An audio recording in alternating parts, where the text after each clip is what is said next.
Halo, Assalamualaikum warahmatullahi wabarakatuh. Semangat pagi semuanya. Alhamdulillahirabbil alamin. Allahumma sholli ala Muhammad wa ala ali Muhammad. Bersyukur kita kepada Allah Subhanahu wa taala pada pagi hari ini yang cerah ini. Alhamdulillah kita diberikan kesehatan, kekuatan dan semangat dan gairah hidup terus menjalani kehidupan ini walaupun pandemi terus melanda negara kita Indonesia, dan kita berdoa semoga mudah-mudahan pandemi ini segera berakhir. Amin.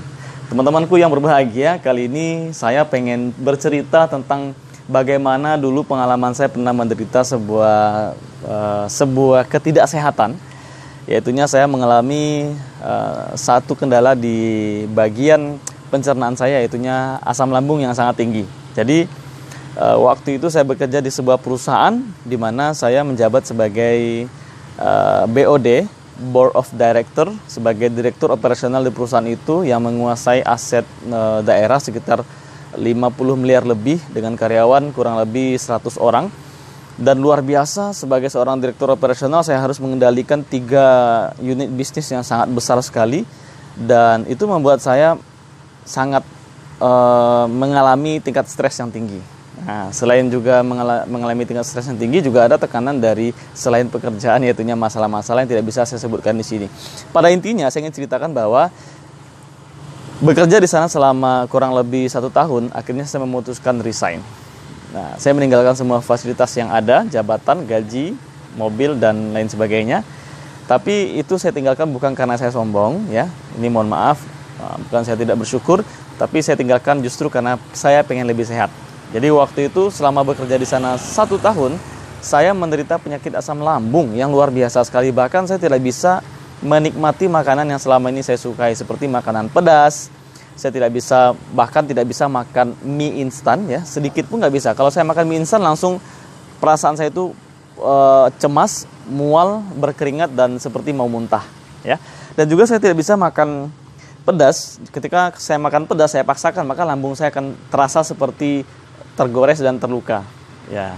Dan bahkan membuat diri saya seperti ingin menangis, ya, seperti judul sebuah film di Indosiar, ya.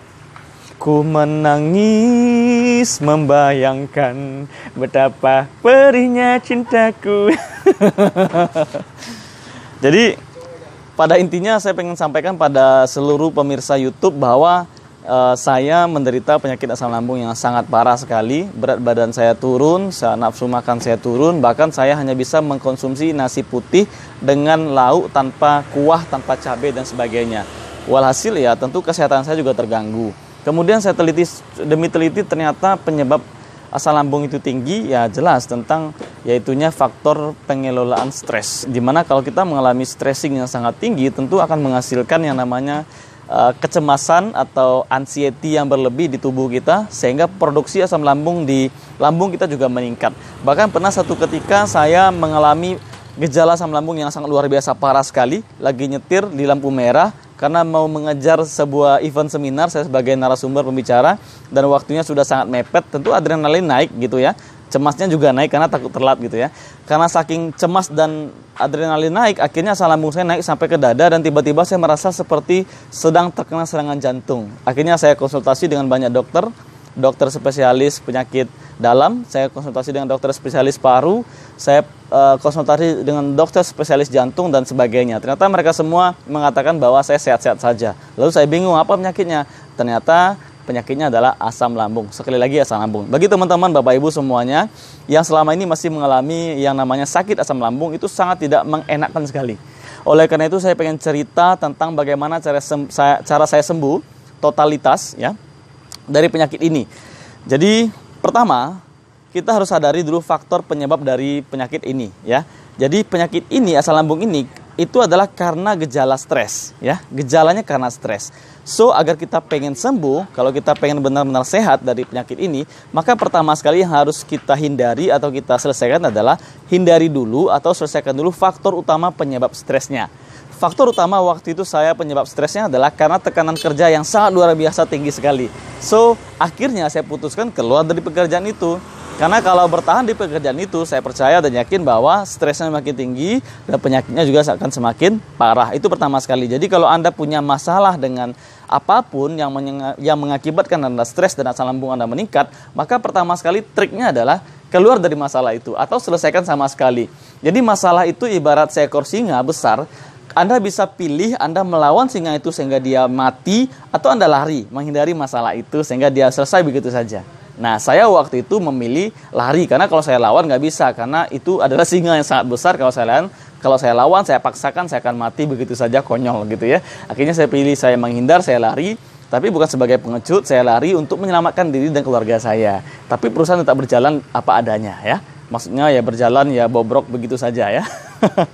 Oke, jadi apapun masalah kalian punya masalah dengan keluarga, kalian masalah dengan cicilan ya, kalian punya masalah dengan bisnis. Kalau itu menekan diri kalian dengan sangat-sangat yang keras dan membuat kalian stres, maka selesaikan masalah itu atau keluar dari masalah itu. Itu cara yang pertama. Ada orang yang pengen sembuh, dia konsumsi banyak obat-obatan kimia. Itu salah sekali, menurut saya sangat salah. Kenapa? Karena ya asam lambung itu kan di tubuh dibutuhkan. Cuman yang jadi masalah kan kalau produksinya berlebih. Bagaimana cara mengontrol produksinya berlebih? Caranya di pikiran. Bagaimana cara pikiran tidak stres? Ya selesaikan masalah yang membuat Anda stres.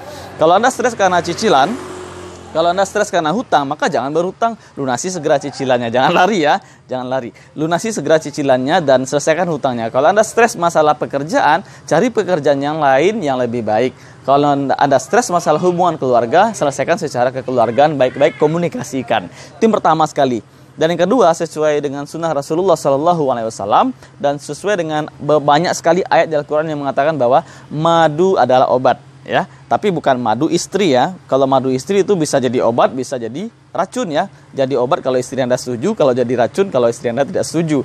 So, yang saya maksud di sini madu adalah benar-benar madu asli. Waktu itu saya mengkonsumsi madu ini, namanya madu Ashifa. Saya konsumsi ini dan saya tidak dibayar ketika mengatakan ini ya. Saya hanya menyampaikan testimoni saya atas kejujuran dari produk ini, atas kejujuran dari hasil produk ini, bahwa saya dibantu proses penyembuhannya karena madu ini.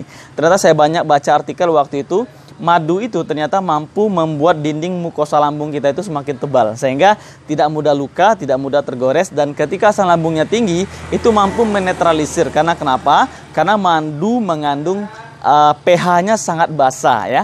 Jadi kalau kita pengen asam lambungnya rendah, maka makanlah sayur-sayuran yang banyak yang mengandung pH yang basah, atau minum air mineral pH basah, atau minum madu yang pH-nya juga basah ya. Oke teman-teman, semoga video ini bermanfaat dan semoga Anda mau men-share berita ini kepada banyak orang agar banyak orang sembuh. Jadi kesimpulannya adalah ada dua cara menyembuhkan penyakit asam lambung. Yang pertama itu kelola, hindari, selesaikan masalah Anda yang mengakibatkan stres yang sangat berlebih, yang mengakibatkan asam lambung Anda meningkat. Dan yang kedua, konsumsi madu atau buah-buahan atau sayur-sayuran atau makanan apapun yang bersifat basah, sehingga nanti ketika asam lambung Anda naik, meningkat, itu mampu dinetralisir oleh madu atau makan makanan, suplemen, buah-buahan yang bersifat basah tersebut. Saya Bobby Kevin, terima kasih atas perhatiannya dan jangan lupa klik like, subscribe, dan share video ini. Assalamualaikum warahmatullahi wabarakatuh.